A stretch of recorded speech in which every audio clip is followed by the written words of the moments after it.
Emails are a way of life now. We can't get away from it. Loads of emails are often a way of life now. And we have to just flow with that. That's something we can't do anything about.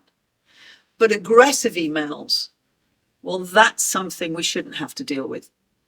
Now, in the organizations I spend time in talking about leadership and interpersonal skills and handling difficult conversations, the amount of times I'm helping somebody deal with a colleague or several colleagues who just seem to think that it's okay to send overly aggressive emails. Sometimes they're all written in capitals. Sometimes there's not even an intro at the beginning. Hi, Fred. Hi, Susan.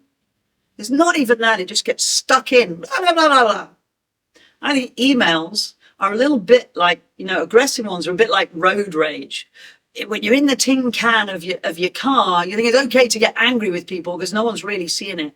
And I think that sometimes people do the same with emails. They hide behind the fact that they're not face to face. We shouldn't have to deal with that. There's two things we need to consider.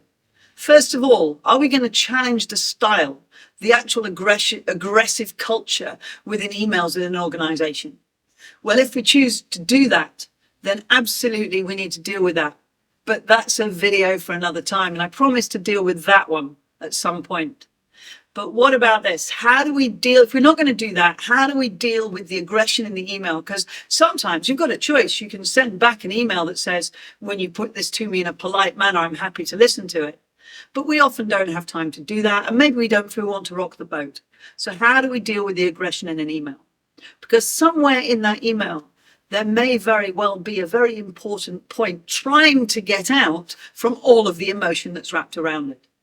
Well, I want you to imagine that you print the email off. You don't want to necessarily, but imagine you printed it off and then you got a black pen and you decided to redact it, like they do in films. Redact all of the stuff that is irrelevant. So imagine you've printed it out. Just cross out with black pen all of the emotional sentences, all of the sentences that are just an attack or are just somebody basically vomiting their emotions all over the keyboard. And leave in the words in the sentence to the point the person is trying to make that is actually relevant, that is something you potentially can answer or discuss.